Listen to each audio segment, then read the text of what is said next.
आपल्याला इथं वर्ग दिलेला आहे. 65 चा वर्ग, 35 चा वर्ग, 45 चा वर्ग, 95 चा वर्ग. तुमच्या लक्षात येईल इथं प्रत्येक संख्येच्या एकक स्थानी कोणता अंक आहे? 5 5 5 अंक आहे नाही. ज्यावेळी त्या संख्येच्या एकक स्थानी 5 असतो तेव्हा वर्ग कसा काढायचा? वर्ग म्हणजे काय असतो? त्या संख्येचा 2 वेळा गुणाकार. 65 गुणिले 65.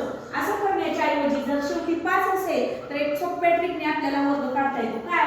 तर इथं 5 आहे ना, ह्या 5 चा वर्ग तुम्हाला माहिती आहे, 5 चा 25. तो लिहून घ्यायचा पुढे इथं.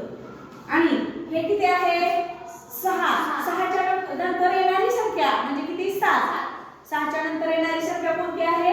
7. तर आपल्याला 6 आणि 7 चा गुणाकार करायचा आहे. 6 7 42 म्हणजे 65 चा वर्ग आला 4225. तसं आता इथं तुम्ही मला सांगा इथं काय करू? 5 चा वर्ग किती? 25. त्यानंतर 3 च्या पुढची संख्या कोणती? 4. मग ह्याचा काय करायचं? 4 चा आणि 3 चा गुणाकार. 4 त्रिक 12. समजलं? आता इथे सांगा बरं पटपट. 5 चा वर्ग 25. 4 च्या पुढची संख्या 5.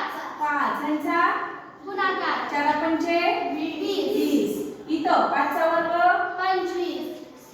9 च्या पुढची संख्या 10. 10 90.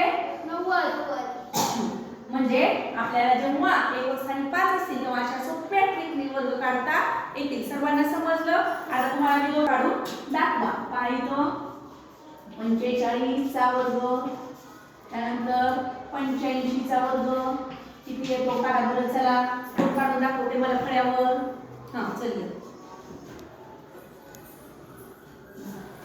5 चा वर्ग काढायचा. 25 आणि 4 च्या पुढची संख्या 5. त्यांचा गुणाकार. 5 20. छान. आता कोण करतंय पुढचं गणित? अंशिका चल.